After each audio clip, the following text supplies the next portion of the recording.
This is Jordan Edwards, and this is the Business Jiu-Jitsu Podcast. Hello, Travis Stevens. Thank you for coming on the podcast. No problem. Happy to be here. For the very few people who are going to be watching this who don't know who you are, two-time Olympian, Olympic medalist, Brazilian Jiu-Jitsu Black Belt under Jan Danaher and Renzo. Yeah. Long-time judo competitor at the highest levels, like I said. And you're also a partner at Judo Fanatics. Yep. Fuji Mats and Sports. Just working there, not a partner. Working to Fuji Sports, but also doing some light modeling, it seems. Yeah. I see you in my inbox almost every day, whether it's on a Tisha or Mizuno or Fuji. Yeah. They got you covered. And I had an opportunity to speak with Jimmy last week, who was incredibly gracious with his time and recommended that you and I speak. And we were admiring just how much you do and how much you've been doing in the business world post your judo career. Yeah, it's definitely been an uphill battle. Yeah. I mean, following your career has been a true honor. Anytime I get a chance to speak with someone who's at Olympic caliber and who's an Olympic medalist, I mean, it's real American hero stuff. And I'm completely sincere when I say that. So thank you for, just killing yourself to get to the top. Thank you for the support. Yeah. I had the opportunity to train over the years with Harry and Gary St. Ledger. Oh, okay. For my judo practice.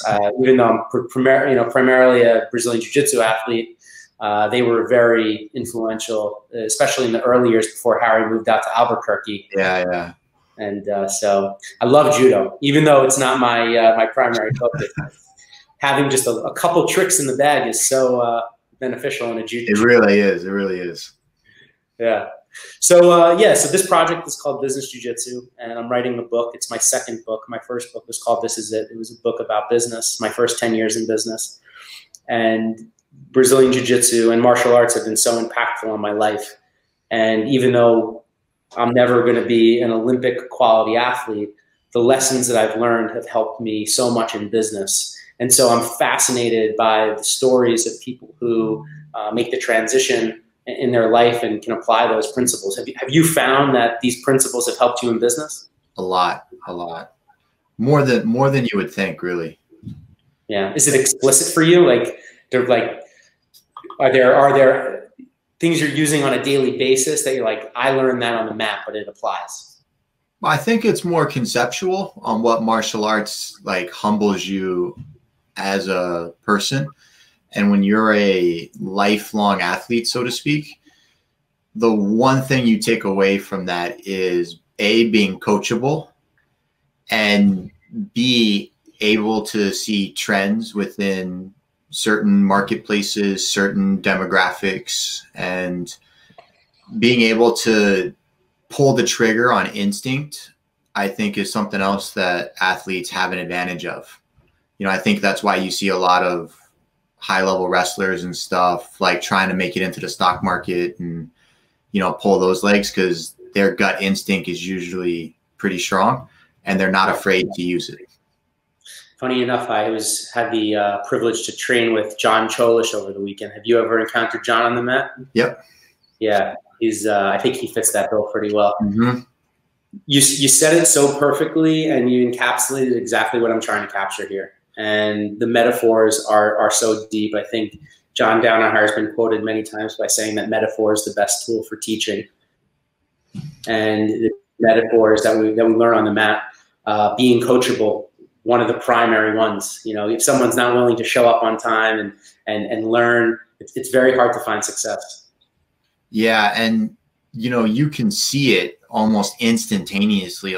It's very hard, just like in business, when you're in the day-to-day aspect of the grind, so to speak, it's very hard to take a step back and really look at yourself and look at the opportunities and see the improvements.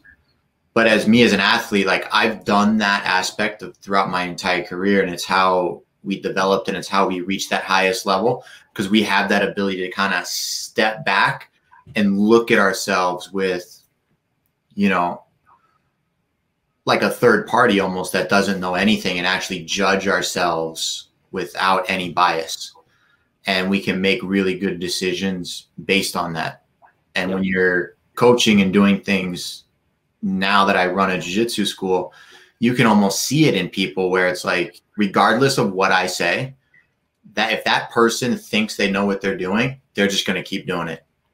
Like, it won't matter. Like, even from like, if I change some of the details on a triangle to like a blue belt or a purple belt, they'll just keep doing a triangle the same way they've been doing it for the last 5 years. Yeah. And you tend to, that's really a differentiator when it comes to working with higher level athletes, is that key detail that we focus on and pay attention to, and judging ourselves on right or wrong on the smallest of margins. To that point, I remember, I hope I'm not going to quote this accurately, but I remember John Donahar speaking about you in some video or podcast many years ago. And he was talking about the fact that you've been able to cross over in so many disciplines, and that you were a high level judoka, a high level BJJ athlete, wrestler. And what I think he said was that, you know, you were able to get to each one of those things relatively quickly. Yeah. And just back to what you were just saying, your ability to learn, to get information, to be coachable, and to make those kind of changes. Were you conscious of it as you were coming up? Did you know you were coachable? 100%. And it was more of having the understanding of coming into a new environment, trying to absorb what it had to offer instead of instilling myself into it. And I think a lot of people, when they cross over, specifically in like the judo and jiu-jitsu world, where like jiu-jitsu guys cross over into judo and try to instill jiu-jitsu as like being the premier of martial arts and proving a point that it's better than judo, or trying to take from judo into jiu-jitsu. I went into every scenario as like, I might be an Olympic level athlete, but I'll throw my hands in the air and I've never done this before, never been here. What do I need to know? And then I was fortunate enough to have John as a coach and Henzo as a coach and Gregor and Igor and all those guys helping me that actually know what they're doing, right? So like from day one, I was doing the right things. I didn't actually have to go through that unlearning process, and that's just dumb luck. Yeah. You know, but I was fortunate enough to be humble enough to like not do judo when I do jiu-jitsu. And believe it or not, like I was at Salo's training one time with Shanji, and he was watching me roll, and he was like, "Oh, you actually know how to do jiu-jitsu?" And it's like, yeah, I'm pretty good. And it's like, people always expect, because normal judo people try to do judo at jiu-jitsu, that yes, I actually do jiu-jitsu at jiu-jitsu. And you'll see my mentality flip 180 degrees if you want to stand up and do judo. Even if we stand up at jiu-jitsu, my mentality, my mannerisms, everything changes, because we're in a different environment. I'm not here for that level of competition and ferocity and aggression that I would have on the judo mat, because my life's work is judo.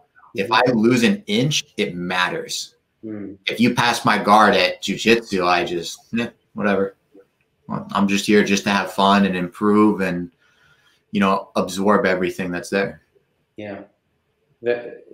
So well said. I just can't even describe how grateful I am for you to say that and contribute to this, because hearing it from Olympic competitors and medalists, sometimes people who are starting out, they don't think that they can apply that same belief and that same skill, because they're not going to get to some high level. And I just don't buy that. I try to instill it in the most junior employees. And I try to reward people who solve problems by humbling themselves to say, like, I don't know, or I know more than I'm giving myself credit for, one or the other. That's the dichotomy. But hearing you say it, it's like, you get chills, because you've applied this at the highest levels. And you know what? It's having that ability that I've learned just over the years, is you can learn something from anybody at any point in time. regardless of the situation. And there's two kind of major takeaways from that. One being, regardless of rank or status, information is information. And so when you take that into account, for example, I was in France one time, and we were at the National Training Center, and what they did was they broke the entire group up into these 5 sections, and every coach taught a different smaller group, and then the groups rotated between the coaches. Yeah. And one of my techniques that I use actually came from that experience. I don't speak a word of French. The guy that actually taught it isn't that good at judo, but the technique that he was teaching was sound, and it was something that fit my body type and my style. Yep. So I took it, even though like the status between him being a coach and me being an athlete, like I was a better athlete than he was, but the information is still there. Yeah. No different than I could be walking around a judo mat and I could see a brown belt teaching a white belt, and he may just say a sentence that makes that white belt click and understand the technique. And that gives me a coaching cue for the next time I'm teaching that technique at a camp, a clinic, or a class. That makes me a better person, even though I'm a better judo player than he is. And I'm always looking for those little insights, and I've trained my body to like be aware of my surroundings and always pull in all that information, never disregarding everything, and then having an internal funnel that says, nope, this is useless, that was stupid. I'll never say it to him. I'll take it, because 3 years from now, for judo, for example, the rules might change. And that one thing that guy said may be relevant 3 years from now. So I'm always storing and keeping that information, even though it never comes out.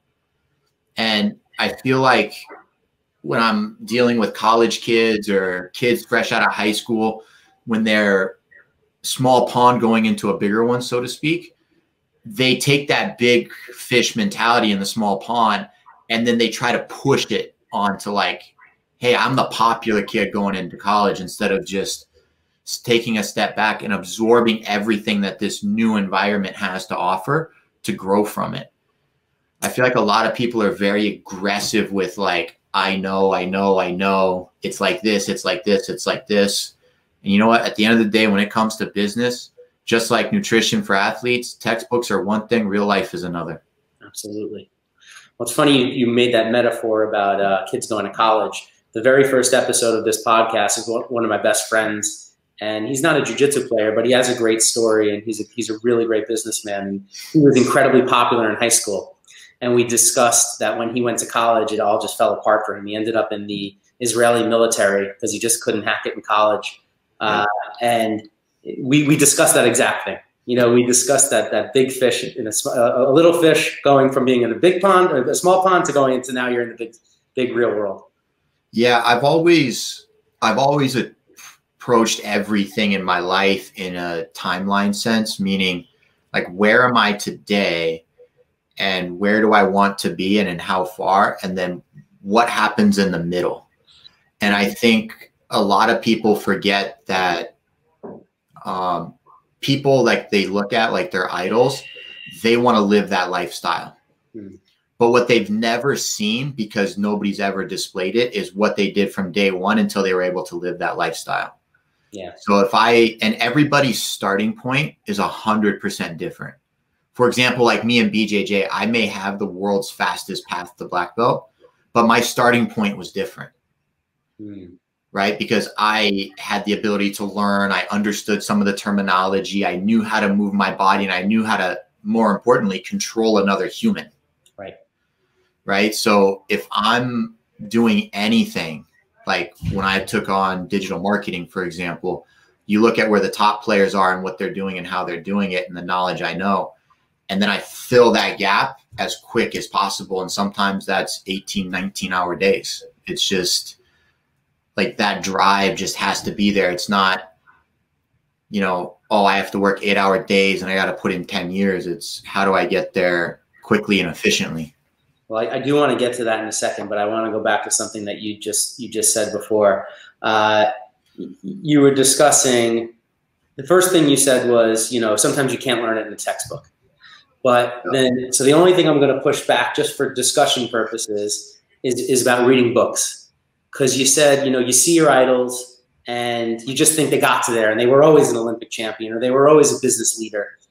But one of the things I love about reading books, not necessarily textbooks, but books, is that people are so generous with sharing the struggles and the failures. And, you know, a big part of my first book that I wrote was there were more failures in the book than there were the successes. You know, I've been blessed with a lot of business success, but it's kind of like training. I mean, I've tapped way more times than I've probably submitted people over the course of my 11 years doing martial arts and jiu-jitsu.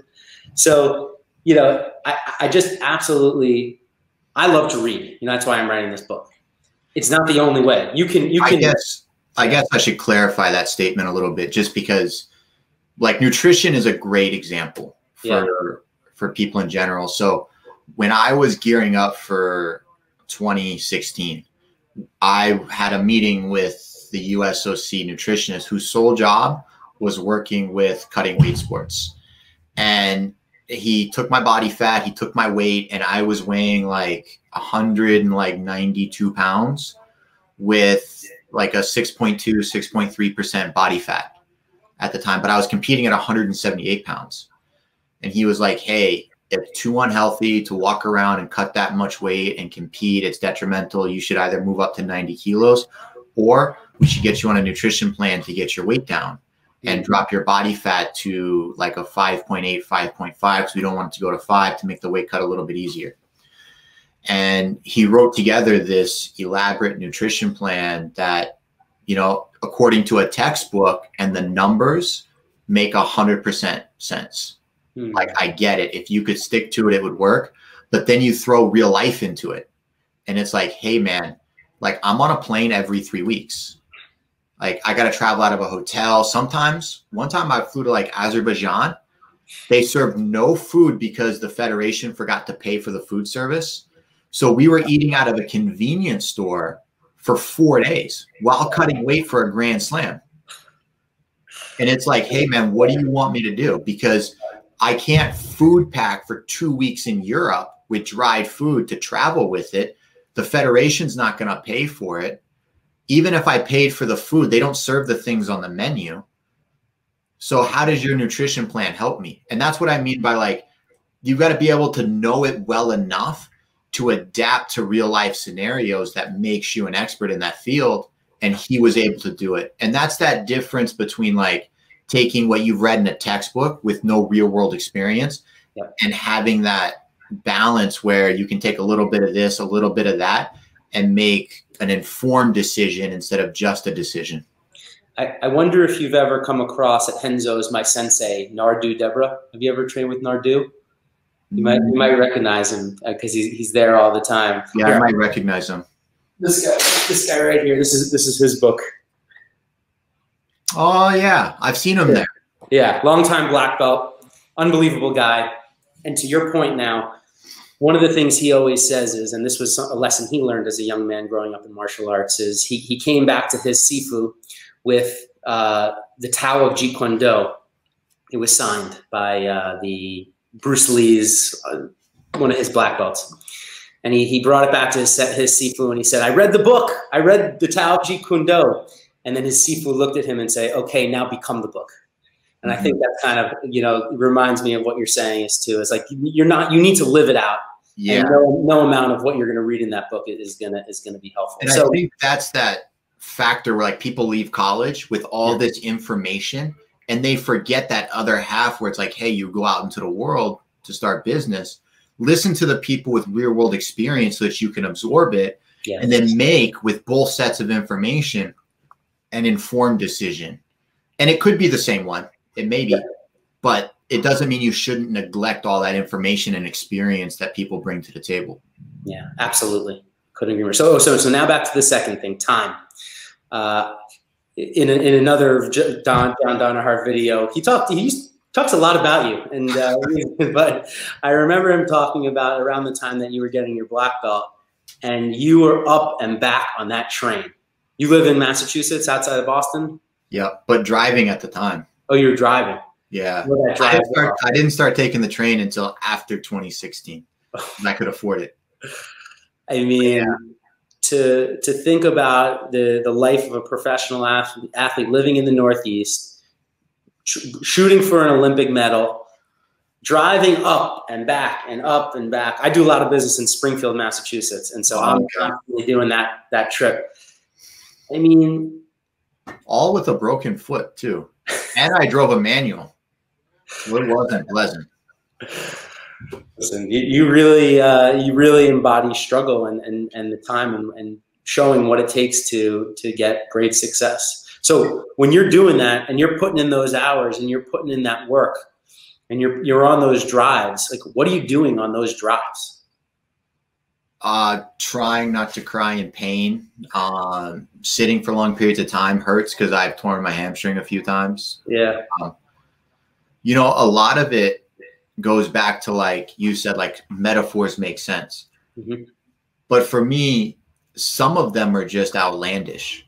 Like the idea, like reporters ask me all the time, so like, what did you sacrifice to get to where you are? And I personally believe in like the power of choice. So I don't sacrifice anything. Mm-hmm. Like I don't have that desire to go out Friday night or Saturday night with friends. Nor do I have friends that desire to do that. Right? Like I have acquaintances, like people I know that want to go out, but they don't invite me because they know that like that's not our relationship and I'm going to tell them no anyways. Yeah. And they accept it. So the only people that really make sacrifices that help me excel are like family and loved ones.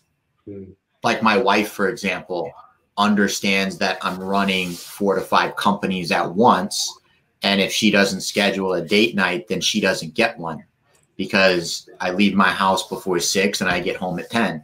Yeah. That's just the life she's agreed to because trying to set ourselves up for when we have kids and being able to afford it and understanding that I approach my business life at a deficit because I'm 34. I never went to college and I don't have 14 years of experience because I retired at judo at 30 with nothing. I had a high school diploma with a C grade point average. You know, I was thrown out of college. Yeah. You know, so like I have to make up that ground on everybody else that decided not to be a professional athlete and join the business world. So again, I'm looking at where I am today, where they are, and closing that gap and then being able to surpass them with that work ethic. Well, the whole purpose of this project is to explore that you learn what you need on the mat, and being a professional athlete is a whole nother level to that.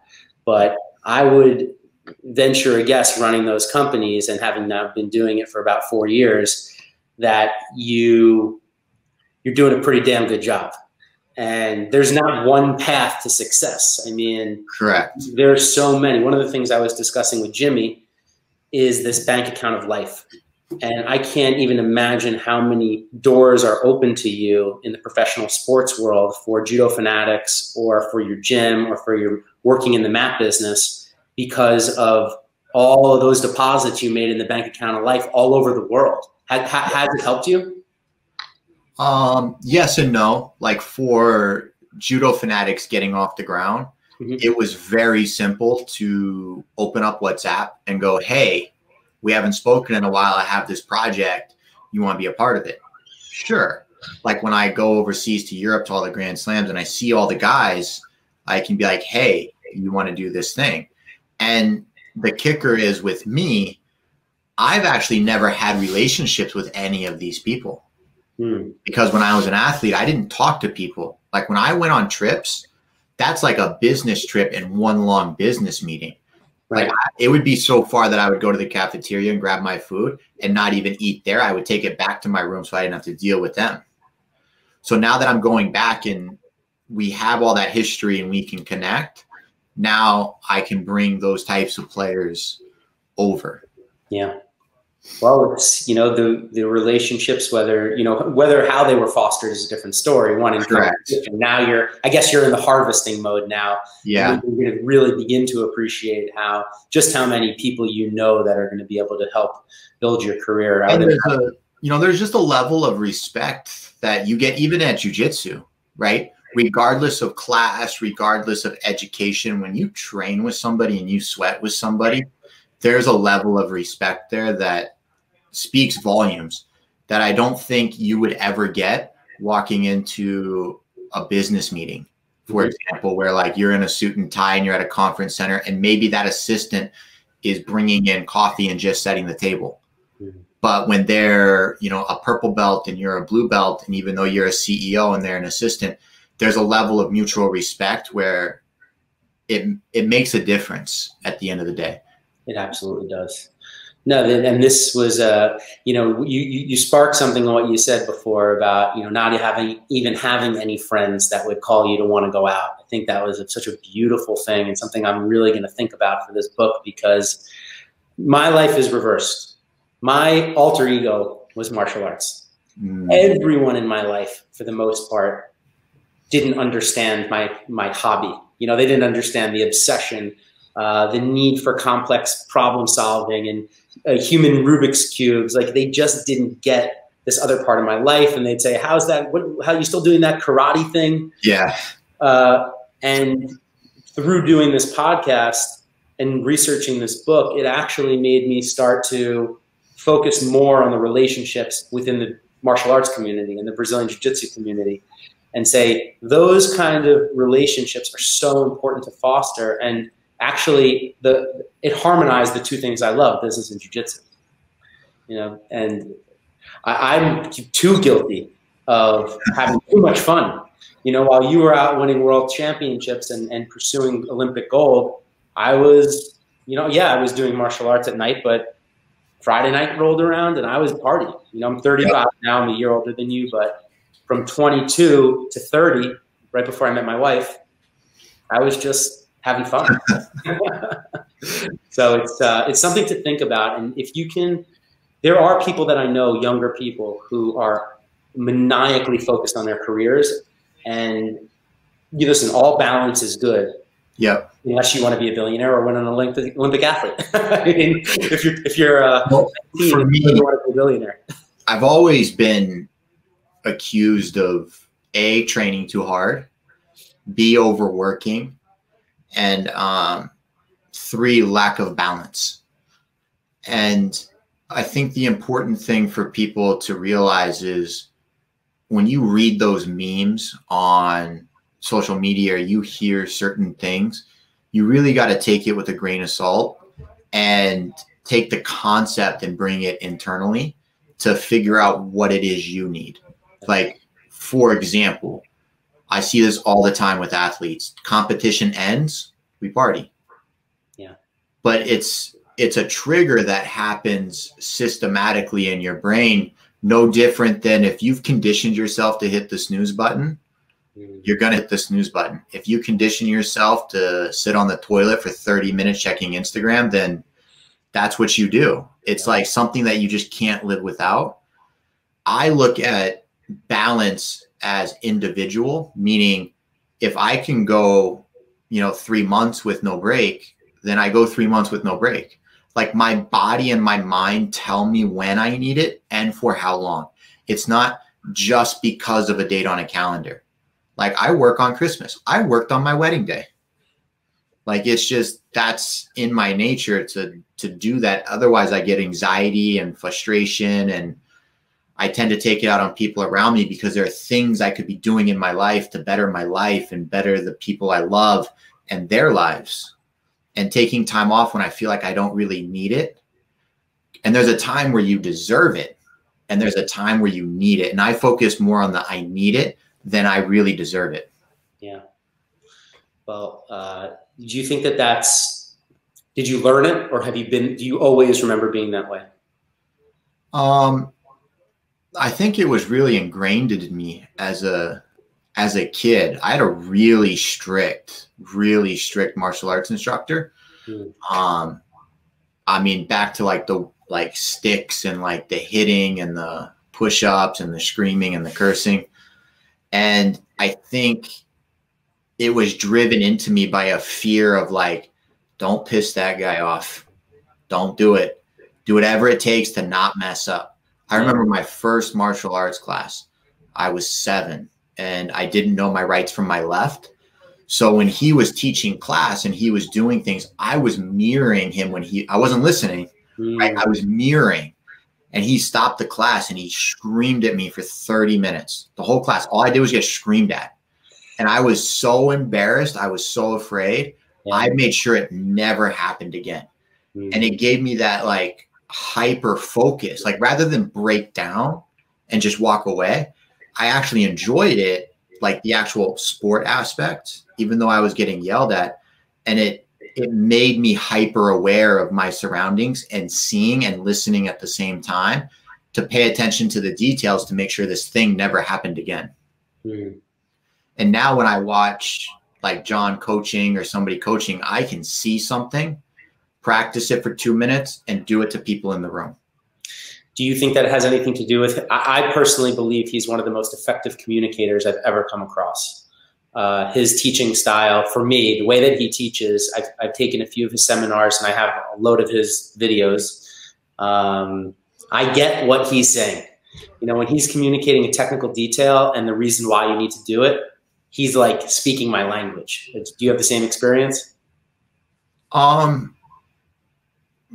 really, as much as I think the biggest problem a lot of people have is what John does really well is he alleviates doubt in the sound of his voice, to his delivery, to the words he chooses. It's no different than if you took a boxing lesson from Mike Tyson and you knew how to watch boxing and take the information out, having him said nothing, you could get it. John can communicate really well. And as he's communicating, he's relieving he's relieving you of that doubt that makes you feel more confident so that you want to try the technique. It's not that the other coaches are wrong. It's that you're going into the situation as a person with doubt or an understanding of how you already thought it should be. I went into jiu-jitsu with whatever he says goes. I clearly have no idea. Yeah. And I tell my students that all the time. I'm like, why does how you feel matter? You're a white belt, you're a blue belt, you're a purple belt, you're a brown belt. Like, admit to yourself that you don't know and just accept it for what it is. But that ego gets involved. And when I went into jiu-jitsu, whether it was Henzo, Holes, Gregor, it didn't matter. Whatever they said was true. Yeah. Until I found out otherwise, which I never really did. Yeah. That's that is the martial arts concept or Japanese concept of Shoshin, you know, beginner's mind. And it's so great to hear it repeated over and over again from people who it has had a great, you know, a profound impact on their life. And I remember one time I was we were building a website, right? And I brought this guy in who does e-commerce marketing, PPC marketing, and he makes millions of dollars marketing. And he was giving us tidbits with me and this other guy on, you know, what the website should look like color codes, theory. And he was like, hey, you should really contrast your website with a green button. And the guy sitting next to me argued tooth and nail. Meanwhile, this guy is giving like free advice who makes a living solely on this thing. And the other guy is arguing, pulling up Google to say, hey, there have been stats in the marketplace. And it's like, that right there is why people struggle. Because for me, I would have just made the button green. Like, and you could like he's here for a reason. Yeah. Right? He's better at it than I am. Let's just make the button green. And if it doesn't work, we can change it later. Well, this wasn't something that I wanted to speak to you about, but I'm happy that you bring this up, because one of my favorite metaphors for martial arts and competition in general is taking risks. you know, this guy, he could have just taken a risk. I mean, it wouldn't have changed his life to try it for 2 months. He could have proven the guy wrong. Correct. But, you know, and this is also something that I heard John say in person, but he talked about Bernard Hopkins talking about when is someone their most vulnerable. When they're throwing the punch, they become their most vulnerable, opening up an area for a counterattack. And I'm interested to know if you've applied what you know about risk and taking risk in competition into the business world. You know, you just illustrated a metaphor of someone who is just, you know, they can't let it go. They just can't let it go. And it's funny because when you point it out to something so blatantly obvious, when they're in it and they get into that argumentative negative mindset, they clearly came to the conversation with it. No different than when I'm teaching a technique and one of my students is like, well, what if I do this? And it's like, you're coming here with the idea of like trying to learn and beat it at the same time. So you're not really devoted to the learning aspect of the technique instead of just accepting it for what it is. And John does a very good job of that. He teaches like, nope, this is the scenario. This is when this tool is used, and this is it. The rest of the world doesn't matter. The rest of jiu-jitsu doesn't matter.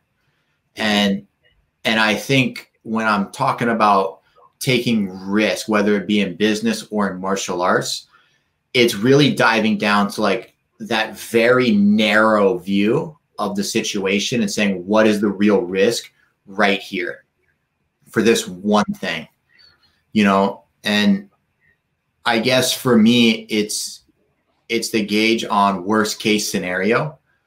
And if I can accept that as being a possibility, because then anything less than that is acceptable. So for judo, for example, if I'm going to try to throw you and I feel like I'm forcing it, is it like, am I going to score? Maybe not. No problem. I'll pull the trigger every time. Right? Because I'm going to break you down. Because I'm not feeling like the weighingness to the counter isn't there. And I'm okay with anything from that counter up. We're okay. You know, it's no different than when you're running those PPC campaigns. It's like, where's that threshold from like, we're making a mistake? And anything above that, we're comfortable. Yep. It's black and white for me. Yeah. Well, and interesting, I like to draw the parallel with internet marketing because you're measuring risk in a way almost like trading commodities or trading stocks. It's a similar methodology. Yeah. But I went to go look.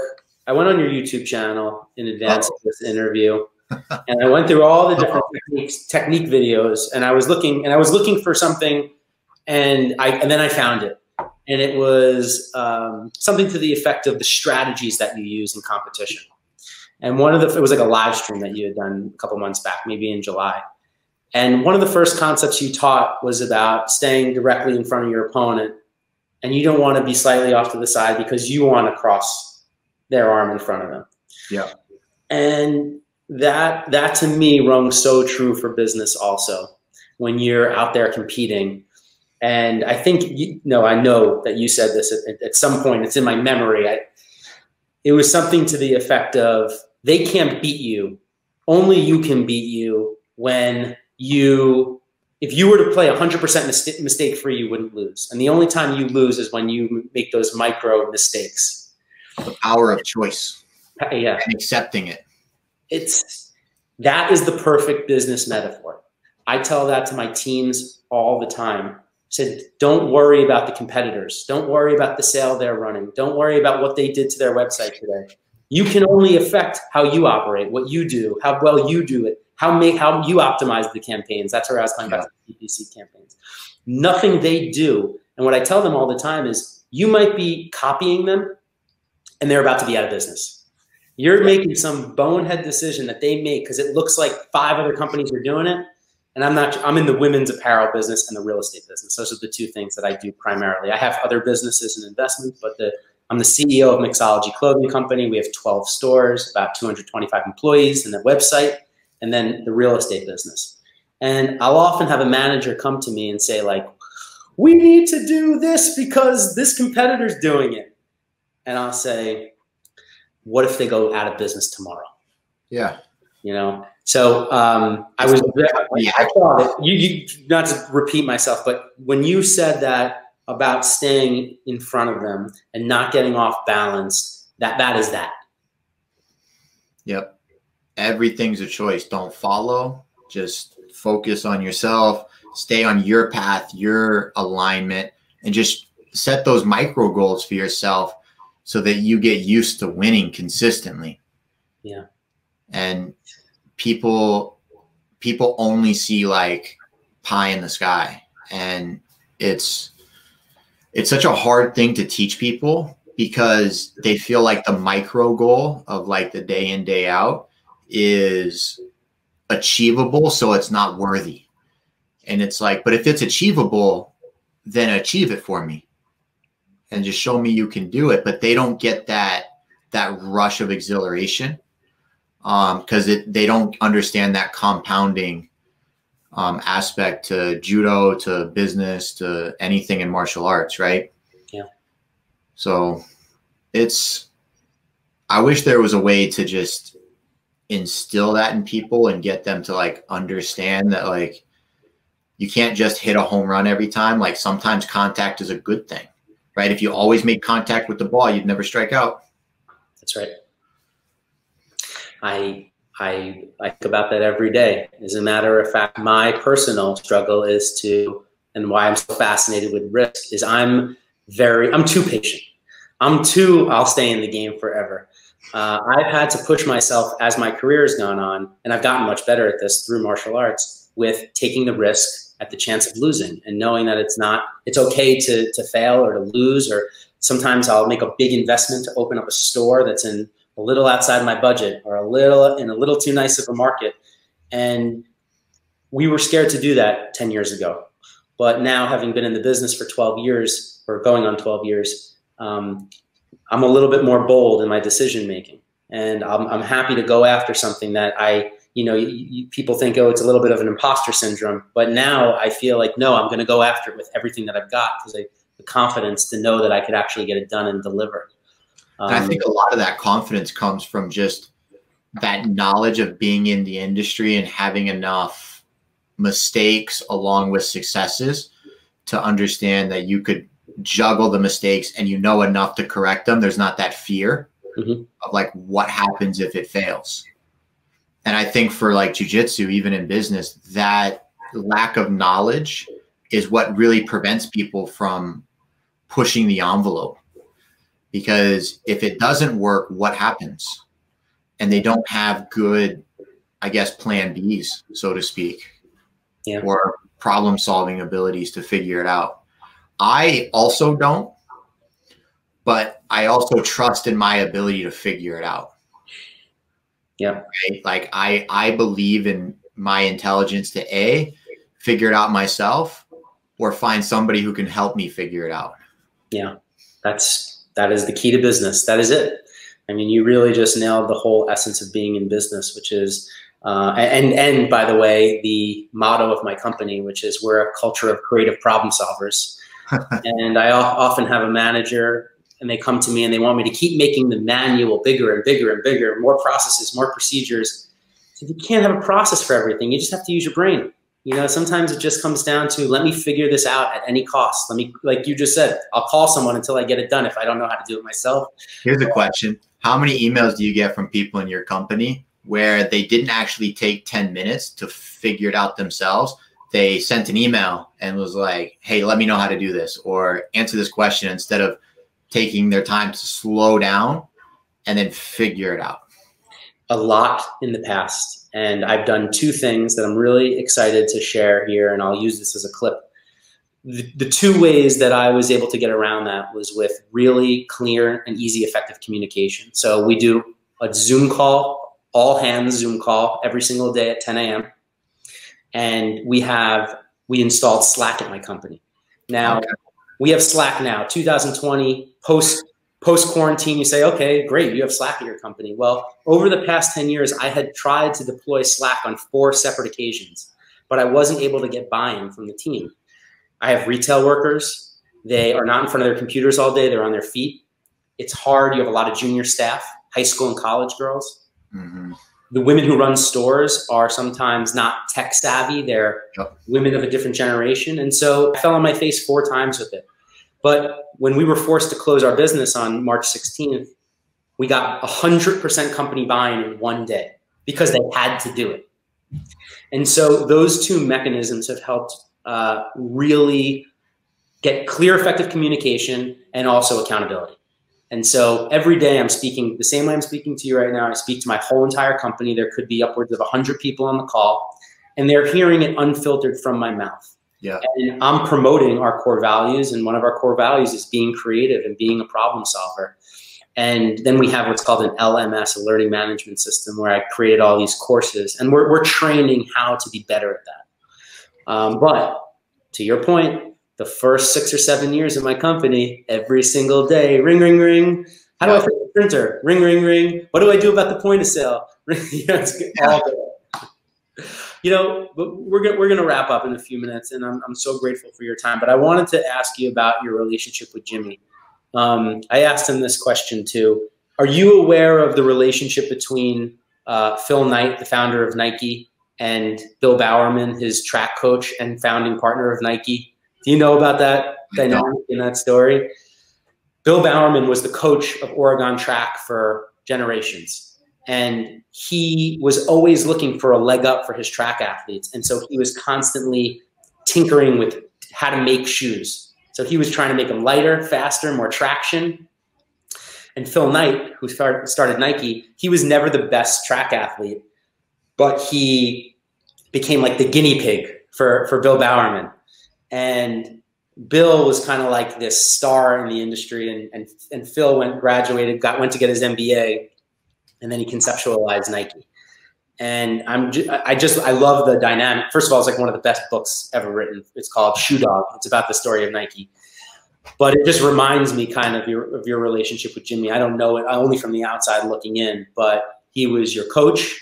He started the Junior Olympic program, or the U23 program, if I'm getting that correct. Program, yeah. And then now you guys are in business together. I mean, is there a metaphor there? Is there a connection?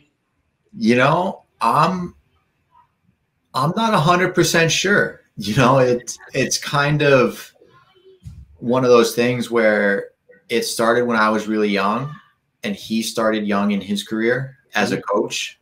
You know, I was part of the first team he ever coached, and we just kept growing as individuals until that friendship kind of blossomed into something that was just part of everyday life. You know, even from like my later stages as an athlete up until I was 30, you know, and during the later stage of my career from 2013 through 2016, I had taken a chunk of my day to not focus on being a professional athlete all the time. And again, working on that balance, where I started focusing on what happens after Rio when I retire, if I retire, because there was conversations about continuing. And I ended up taking a lot of internet marketing stuff. Mike Zenga, the founder of BJJ Super Deals, BJJ Fanatics. Yep. He's actually my BJJ student. So believe it or not, I've been around since BJJ Fanatics first started. We used to have these like little 30, 40-minute meetings on like ideas and concepts and websites and how to get things done. And he's actually the guy that showed me how to work Google AdWords at like 1 o'clock in the morning, 11 o'clock at night after jiu-jitsu, because we'd go down to like a local restaurant that was open till 4 a.m. and he would just teach me. I would teach him jiu-jitsu. He would teach me internet marketing. And before you knew it, I was in Japan setting up drop shipping from China through eBay stores, trying to make like ends meet, setting up like pop-up websites to sell like used gis and like hand-me-down stuff and like old Fuji gear. And I was just trying to like figure out the whole thing.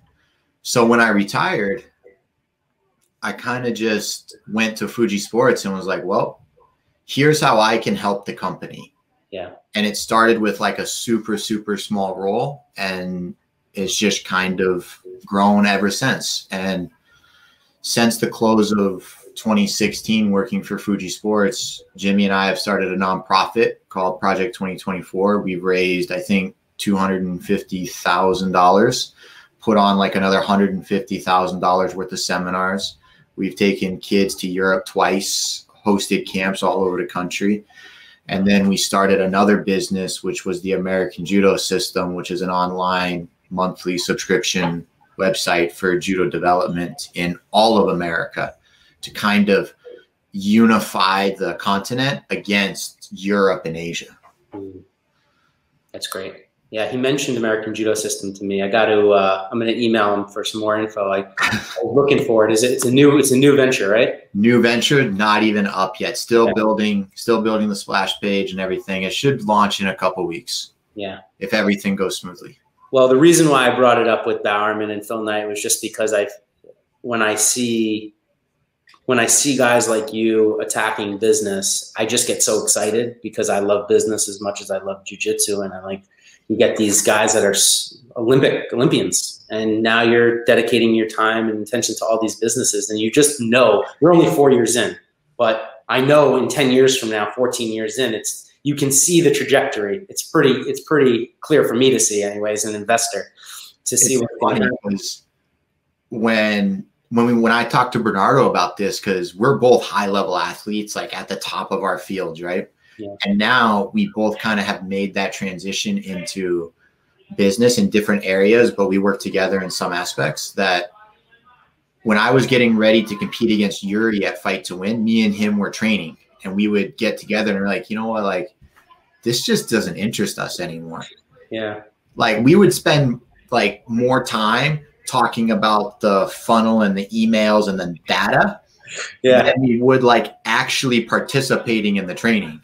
Because it's just that excites us more than the mats. Like we can actually walk into a room fully dressed with gis and spend 45 minutes talking about, business, 5 minutes training, and an hour of business after, because like it just doesn't motivate us. Where like the flip side is true for everybody else, where like they started in business and now they're getting into jiu-jitsu and that excites them.